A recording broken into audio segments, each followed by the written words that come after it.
नमस्कार दोस्तों, आशा करता हूँ आप सब अच्छे होंगे और आगामी सीटेट एग्जाम जो कि 14 दिसंबर के लिए प्रस्तावित है उसकी तैयारी अच्छे से कर रहे होंगे। आज का वीडियो बहुत ज़्यादा इंपॉर्टेंट है पेपर 2 के लिए एसएसटी है, जिसमें हमने कॉन्सेप्चुअल प्लस पैडागोजी दोनों के प्रश्नों को शामिल किया हुआ है और ये प्रश्न पिछले वर्षों में आए हुए प्रश्न पत्रों पर आधारित हैं, जिससे आपकी तैयारी बिल्कुल पेपर जैसी हो। और जिन लोगों की तैयारी अच्छे से हो चुकी है उनके लिए एक तरीके से ये मॉक टेस्ट है, और जिनकी तैयारी अच्छे से नहीं हुई है वो लोग एज ए प्रैक्टिस अपना ये प्रैक्टिस सेट लगाएं और हमारे लिए जितना स्कोर आए वो कमेंट जरूर करें। ये इसके जो आंसर हैं इस पेपर के वो हमने एनसीईआरटी बेस्ड रखे हैं, एनसीईआरटी से मैच्ड हैं, ऑथेंटिक है। तो चलिए बिना किसी देर के हुए वीडियो को शुरू करते हैं। लेकिन वीडियो शुरू करने से पहले अगर आप हमारे चैनल पर नए हैं तो प्लीज़ चैनल को सब्सक्राइब ज़रूर करें, और अगर अभी तक आपने हमारा टेलीग्राम चैनल ज्वाइन नहीं किया है तो लिंक डिस्क्रिप्शन में आप वहां से ज्वाइन कर सकते हैं। तो चलिए शुरू करते हैं। देखिए पहला प्रश्न है, हड़प्पा निवासी संबंध रखते थे। आप जानते हैं हड़प्पा, इसके लिए इंडस सिविलाइजेशन शब्द का भी प्रयोग किया जाता है, यानी सिंधु घाटी की सभ्यता। और ये सभ्यता कांस्य युगीन सभ्यता थी, इसको आप याद रखिए। तो कांस्य युगीन सभ्यता थी, ताम्र युग नहीं है, पीतल युग नहीं है, लौह युग जो कि आर्य सभ्यता थी और इसके आगे आने वाली सभ्यता थी। ठीक है, तो चलिए नेक्स्ट क्वेश्चन देखते हैं। क्वेश्चन नंबर 2, अल हिंद, इसे किताब अल हिंद के नाम से जाना जाता है। इस किताब को किसने लिखा था? ठीक है, ये प्रश्न है। ऑप्शन है अल इदरीसी, अल वरुणी, अल जरूनी, अल दुहैल। तो आपको बहुत अच्छे से पता होगा किताब अल हिंद की रचना अल वरुणी ने की थी। ठीक है, इसमें कोई डाउट नहीं होना चाहिए। क्वेश्चन नंबर 3 देखिए, निम्नलिखित समुदायों का सही क्रम कौन सा है? समुदाय नहीं, यहाँ पर एक तरीके से युद्ध होना चाहिए। सही क्रम कौन सा है जिन्होंने शासकों के खिलाफ विद्रोह किया? ठीक है, ये विद्रोह दिए हुए हैं, एक तरीके से ये जनजातीय विद्रोह हैं और आपको ये बताना है इनका क्रम क्या रहा है अकॉर्डिंग टू अंग्रेजों के खिलाफ, ब्रिटिशर्स के खिलाफ जो उन्होंने विद्रोह किया है उसका। तो इसका जो सही आंसर है वो मैं आपको बता दे रहा हूँ, वो सही आंसर है इसका दूसरा। देखिए कोल, संथाल, बस्तर और बरली। देखिए जो कोल है, कोल ने देखिए सबसे पहले 1831 और 32 में, ठीक है मैं यहाँ पे लिख दे रहा हूँ 1832 मान के चलिए इसे।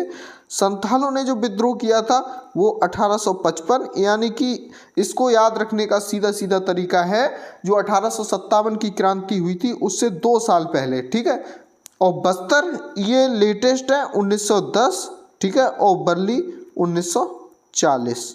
तो इस तरीके से आप ध्यान रख सकते हैं। संथाल वाला बहुत इंपॉर्टेंट है। संथाल जो कि स्वतंत्रता आंदोलन, जो प्रथम स्वतंत्रता आंदोलन 1857 था उससे 2 साल पहले हुआ था। तो कोल भी बहुत आता है, तो 1832, ठीक है, कहीं कहीं 31 भी मिल सकता है। तो सही आंसर होगा इसका दूसरा। क्वेश्चन नंबर 4 देखिए, तमिलनाडु में पेरियार ने गैर ब्राह्मण आंदोलन प्रारंभ किया। इसने जाति प्रथा को कई चुनौतियां दी। निम्न कथनों पर विचार कीजिए और सही युग्म चुनिए। यानी कि जो पेरियार थे उन्होंने गैर ब्राह्मण आंदोलन प्रारंभ किया था जिसने जाति प्रथा को नई चुनौतियां दी थी। तो ऑप्शन आपको बताना है, इन्होंने मंदिर प्रवेश आंदोलन शुरू किया, इन्होंने मानवता की एक जाति, एक धर्म, एक ईश्वर का नारा दिया, इन्होंने स्वाभिमान आंदोलन आरंभ किया, इन्होंने मद्रास में 1864 में वंदे मातरम वेद समाज की स्थापना की। तो आपको पता होगा इन्होंने जो है स्वाभिमान आंदोलन शुरू किया था। मंदिर प्रवेश आंदोलन इससे संबंधित नहीं है। ठीक है, इन्होंने मानवता की एक जाति, एक धर्म, एक ईश्वर का नारा श्री गुरु नारायण ने दिया था, तो इससे संबंध नहीं है। और वेद समाज की स्थापना केशव चंद्र सेन ने की थी। ठीक है, तो सही आंसर होगा तीसरा। क्वेश्चन नंबर 5 देखिए कि जलियांवाला कांड के विरुद्ध महात्मा गांधी ने किस अभियान का आह्वान किया? देखिए जलियांवाला कांड आपको पता होगा 13 अप्रैल 1919 को हुआ था। ठीक है, इसके बाद देखिए रॉलेट एक्ट भी 1919 में ही आया था। असहयोग आंदोलन 1 अगस्त 1920 को प्रारंभ हुआ था।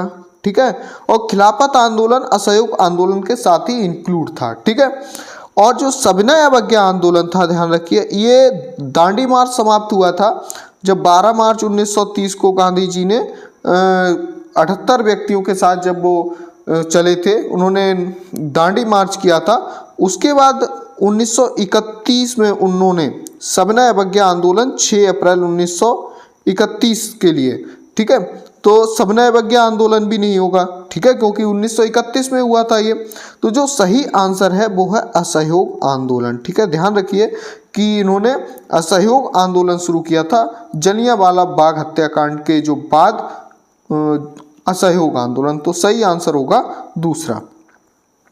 क्वेश्चन नंबर 6 देखिए, निम्नलिखित में से कौन सी संरचना उत्तरी अमेरिका महाद्वीप को दक्षिणी अमेरिका महाद्वीप से जोड़ती है? तो उत्तरी अमेरिका महाद्वीप को दक्षिणी अमेरिका महाद्वीप से जोड़ने वाली जो है वो है पर्वत श्रृंखला, स्थल संधि, नहर और जल डमरूमध्य। तो इसका जो सही आंसर है वो है जल संधि, जिसे पनामा जल संधि के नाम से भी जाना जाता है, ठीक है, पनामा जल संधि। ध्यान रखिए, पनामा जल संधि कहते हैं जो कि अटलांटिक सागर को, ठीक है, अटलांटिक ओशियन को पैसिफिक ओशियन से अलग करती है, यानी प्रशांत महासागर से अलग करती है, ठीक। तो इसके बारे में पनामा जल संधि बहुत इंपॉर्टेंट है, उत्तरी अमेरिका को दक्षिणी अमेरिका से जोड़ती है, ठीक है। देखिए प्रश्न नंबर 7 देखिए कि राइन घाटी और बासिस पर्वत किसके उदाहरण हैं? ऑप्शन है ब्रंसोस पर्वत यानी कि ब्लॉक माउंटेन्स, बलद पर्वत, फोल्ड माउंटेन्स, ज्वालामुखी पर्वत, वॉल्केनिक माउंटेन्स, ग्लेशियर, ठीक है। तो ग्लेशियर भी नहीं है, वॉल्केनिक माउंटेन्स भी नहीं है, बलित पर्वत, फोल्ड माउंटेन्स भी नहीं है, सही आंसर है ब्लॉक माउंटेन्स, ठीक है। राइन घाटी और बासिस पर्वत उदाहरण, इनको याद रखिए अच्छे से। क्वेश्चन नंबर 8 देखिए कि निम्नलिखित में से कौन सा रेगिस्तान का उदाहरण है? सुंदरबन, ठीक है, ये तो सुंदरबन ये तो हॉट स्पॉट है, ठीक है, और पूर्वी घाट ये भी शामिल नहीं है, ये भी रेगिस्तान नहीं है, लद्दाख रेगिस्तान है, ठीक, सह्याद्री भी रेगिस्तान नहीं है, आपको पता होगा लद्दाख रेगिस्तान है, ठीक है। क्वेश्चन नंबर 9 देखिए कि निम्नलिखित दिए गए कथन से वायुमंडल की परतें पहचानिए। ये परत बादलों और मौसम संबंधी घटनाओं से लगभग मुक्त होती है, यानी इसमें मौसमी घटनाएं बिल्कुल नहीं होती हैं। इसमें ओजोन गैस की परत होती है, ठीक है, जो कि पराबैंगनी किरणें यानी कि अल्ट्रावायलेट रेस से क्या करती है, हमारी सुरक्षा करती है एक तरीके से, ठीक है। तो ये कौन सी परत हो गई? ये होती है समताप मंडल, क्योंकि जो मौसमी घटनाएं होती हैं वो क्षोभ मंडल में होती हैं। ध्यान रखिए, जैसे जो भी मौसमी घटनाएं होती हैं वो सारी कहाँ होती हैं? क्षोभ मंडल में होती है। तो समताप मंडल में कोई भी मौसमी घटना नहीं होती है, ठीक है। और इसीलिए वायुयान को उड़ाने के लिए जो सबसे अच्छी जो लेयर मानी जाती है वो यही है समताप मंडल, क्योंकि यहाँ कोई मौसमी घटना नहीं होती है, ठीक है। तो ऑप्शन चौथा सही होगा। क्वेश्चन नंबर 10 देखिए, ऑप्शन है निम्नलिखित में से कौन सा युग भारत में इस्पात उत्पादन केंद्रों के संदर्भ में विषम है, यानी कि कौन सा गलत है, विषम है। देखिए दूसरा देखते, पहला ऑप्शन क्योंकि गलत होगा। देखिए अलीगढ़ जो है वो आपको अच्छे से पता होगा, यहाँ पे इस्पात का उत्पादन नहीं होता है। विजयनगर कर्नाटक भी सही है, विशाखापत्तनम आंध्र प्रदेश भी सही है, और सलेम तमिलनाडु भी सही है। क्वेश्चन नंबर 11 देखिए, निम्नलिखित में से कौन से क्षेत्र की भेड़ से पश्मीना ऊन मिलती है? तो ये तो आपको पता होगा कि पश्मीना ऊन बहुत ज़्यादा कीमती होती है, जिससे चादर वगैरह बहुत अच्छी अच्छी क्वालिटी की पश्मीना चादर से अब शॉल्स बनाई जाती हैं। तो इसका जो सही आंसर है पहला है लद्दाख। पुलवामा, पुंछ, अनंतनाग गलत है, तो पश्मीना भेड़ जो है वो लद्दाख में मिलती है। क्वेश्चन नंबर 12 देखिए, विभिन्न समुदायों के लोग विभिन्न प्रकार से एक दूसरे का अभिवादन करते हैं। ये चिन्ह क्या है? एक दूसरे का अभिवादन करना। तो ये समाजवाद का नहीं है, ठीक है, धर्मनिरपेक्षता से भी मतलब नहीं है इसका, ठीक है। सही आंसर होगा विविधता का। सामाजिक न्याय, सोशल जस्टिस का भी इससे कोई लेना देना नहीं है, ठीक है। तो सामाजिक न्याय, धर्मनिरपेक्षता या समाजवाद, इनसे इसका कोई मतलब नहीं है। एक दूसरे का अभिवादन करना, बस एक दूसरे का रेस्पेक्ट करते हैं। अपने अपने यहाँ की कल्चर संस्कृति है, इसलिए ये क्या है, संस्कृति का अपने अपने यहाँ की, या संस्कृति का ऑप्शन नहीं दिया है तो विविधता का, डाइवर्सिटी। क्वेश्चन नंबर 13 देखिए कि हिंदू उत्तराधिकार संशोधन अधिनियम 2005 निम्नलिखित में से क्या प्रदान करता है? कुल नाम ना अपनाने की स्वतंत्रता, ये गलत है। जो सही आंसर है वो है हिंदू उत्तराधिकार संशोधन अधिनियम 2005 में कि पिता की संपत्ति पर अब पुत्र और पुत्री दोनों का समान अधिकार होगा, बस। ठीक है, इसको याद रखिए। कौन सा संशोधन अधिनियम है? 2005। ठीक। महिलाओं द्वारा हिंदू विवाह के अंतर्गत वैवाहिक अवस्था को खारिज करने का अधिकार, गलत। कृषि भूमि पर पुत्रों का वंशानुगत अधिकार, गलत। अब जो पिता की संपत्ति होगा उस पर पुत्र और पुत्री का समान अधिकार होगा। 40 नंबर क्वेश्चन देखिए, भारतीय संविधान की निम्नलिखित विशेषताओं में से कौन सी विशेषता नागरिकों की राज्य की सत्ता के मनमाने और निरंकुश अधिकार के प्रयोग से रक्षा करती है? यानी कि जो नागरिक हैं उनकी रक्षा राज्य की सत्ता से क्या करता है? वो करता है मौलिक अधिकार, आपके फंडामेंटल राइट्स। यानी कि अगर आपके मौलिक अधिकारों का हनन होता है तो आप सीधे कहाँ जा सकते हैं? सुप्रीम कोर्ट जा सकते हैं, और सुप्रीम कोर्ट आपका गारंटर है, अभिभावक है, और आपकी क्या करेगा? रक्षा करेगा। तो सीधा आंसर होगा फंडामेंटल राइट्स। संघवाद, फेडरलिज्म, गलत है। विधायिका, कार्यपालिका, न्यायिका की भी शक्तियों का जो बंटवारा है वो भी गलत। संसदीय शासन व्यवस्था भी गलत। तो सही आंसर है फंडामेंटल राइट्स। क्वेश्चन नंबर 15 देखिए कि यदि न्यायपालिका को लगता है कि संसद द्वारा पारित किया गया कोई भी कानून जो लॉ है, यानी संविधान के आधारभूत ढांचा आया था केशवानंद भारती बनाम 1973 केस में, ठीक है, बहुत इंपॉर्टेंट है, का उल्लंघन कर रहा है तो उसे रद्द करने का उसके पास अधिकार है। ये क्या कहलाता है? ठीक है, तो एक तो यहाँ पर शब्द आ गया आधारभूत ढांचा या मूल ढांचा। तो ये सब जो दिया है वो केशवानंद भारती के केस में दिया हुआ है 1973। ठीक है, तो ये किसके पास है? यानी कि अगर कानून गलत है तो सर्वोच्च न्यायालय उसको क्या करता है? रिव्यू करता है, और रिव्यू को कहते हैं न्यायिक समीक्षा, जुडिशियल रिव्यू। ठीक है, तो इसका सही आंसर होगा 2, विवादों का निपटारा, कानून की रक्षा, मौलिक अधिकारों का क्रियान्वयन, स्वतंत्र न्यायपालिका, गलत। ठीक। क्वेश्चन नंबर 16 देखिए, निम्नलिखित में से किसे 1984 की भोपाल गैस त्रासदी का एकदम सही वर्णन करेंगे? संपीड़ित प्राकृतिक गैस प्लांट में विस्फोट, गलत। रसोई गैस एलपीजी सिलेंडर गोदाम में विस्फोट, ये भी गलत है। क्षेत्रीय स्तर पर बीमारी, चूहों को मारने की जहरीली एक गैस का उत्पादन, ये भी गलत। कीटनाशक का उत्पादन करने वाले एक प्लांट से जहरीली गैस का रिसाव हुआ था, उस गैस का नाम था MIC, कहते हैं मिथाइल आइसोसाइनेट। ठीक है, मिथाइल आइसोसाइनेट, ध्यान रखिए, इसको कहते हैं मिथाइल आइसोसाइनेट। ठीक है, नाम ध्यान रखिए, मिकवी कहते हैं।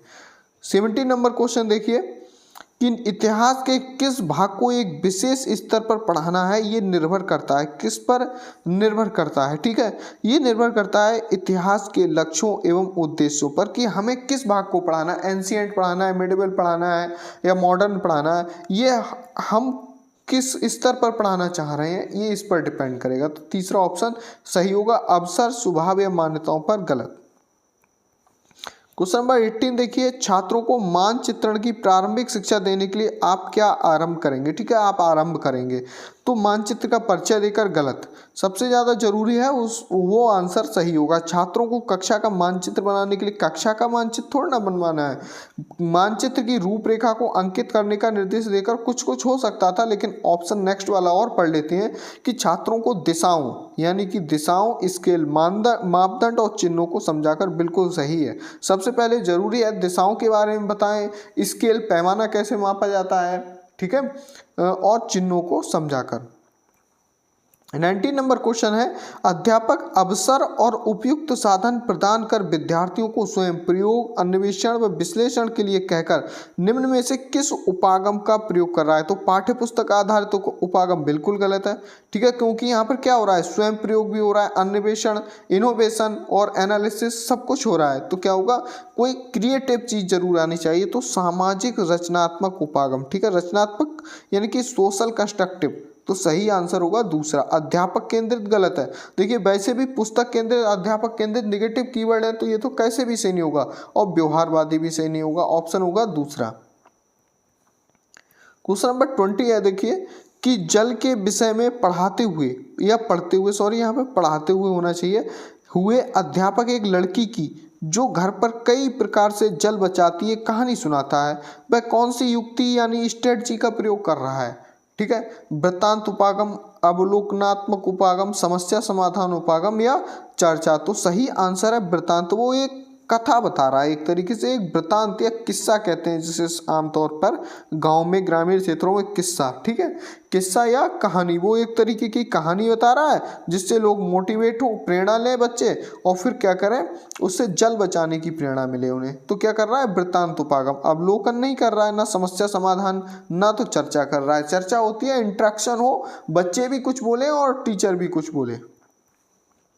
21 क्वेश्चन नंबर है कि इतिहास अध्यापन में अध्यापक को निम्न बिंदु पर किस पर जोर देना चाहिए। इतिहास की सूचनात्मकता, उचित प्रतिक्रिया, पाठ्यक्रम पूर्णता, स्रोत विश्लेषण। सबसे ज़्यादा हिस्ट्री में जरूरी है तो सोर्स एनालिसिस बहुत ज़रूरी है, ठीक है, हम किस सोर्स से पढ़ा रहे हैं। तो इतिहास सूचनात्मकता, उचित प्रतिक्रिया और पाठ्यक्रम पूर्णता गलत, सही आंसर होगा स्रोत विश्लेषण। क्वेश्चन नंबर 22 देखिए, एक सामाजिक विज्ञान की कक्षा में समकालीन घटना के विभिन्न परिप्रेक्ष्यों के प्रति छात्रों की सजगता का आकलन करने के लिए किस तकनीक का प्रयोग करना चाहिए। वाद विवाद, नाटक, कथा लेखन, क्विज। तो सही आंसर होगा इसका वाद विवाद। वाद विवाद या चर्चा कह सकते हैं, यानी कि इसमें क्या होता है, दोनों तरफ से इंटरेक्शन होता है, टीचर से भी और स्टूडेंट भी। तो इसमें क्या होगा, वाद विवाद। इससे क्या होगा, समकालीन घटना के परिप्रेक्ष्यों की सजगता शब्द हो गया, तो इसमें क्या होगा, टीचर भी सजग रहेगा और स्टूडेंट भी सजग रहेगा। तो सही आंसर होगा वाद विवाद। नाटक में हो सकता है जो नाटक कर रहे हो वो तो सजग हो, लेकिन जो ऑडियंस है वो सजग ना हो। सेम कथा लेखन में है, ठीक है, और सेम क्विज में है, ठीक। क्वेश्चन नंबर 23 देखिए, अशोक के शिलालेख किस लिपि में लिखे गए थे। तो सबसे ज़्यादा देखिए आंसर है ब्राह्मी लिपि में लिखे गए थे। संस्कृत, देवनागरी और तमिल गलत है, लेकिन कुछ और जो है वो खरोष्टी लिपि में भी मिलते हैं, ठीक है, खरोष्टी लिपि में मिलते हैं। जैसे कि खरोष्टी लिपि में दो मिलते हैं, सहबाजगढ़ी और मानसेरा। ध्यान रखना, सहबाजगढ़ी और मानसेरा ये खरोष्टी लिपि में मिलते हैं। और एक मिलता है अरमाइक प्लस ग्रीक में, यानी कि दो लिपियों में अरमाइक प्लस ग्रीक में मिलता है, ठीक है, और जिसका नाम है शान ए कुना, अफगानिस्तान में है, ठीक है, शान ए कुना, ठीक। तो आपको ध्यान रखना है। वैसे सामान्य तौर पर आपको ब्राह्मी लिपि आंसर सही लगाना है।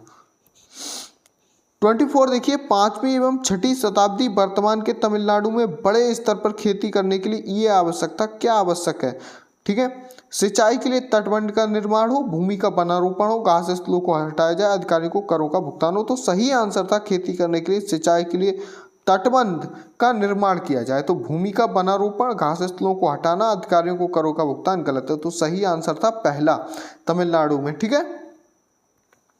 क्वेश्चन नंबर 25 देखिए कि गुरु नानक द्वारा बनाए गए शुरुआती पवित्र स्थान को किस नाम से जाना जाता है। बीजक, खालसा, लंगर, धर्मशाला। तो सही आंसर है धर्मशाला, ठीक है।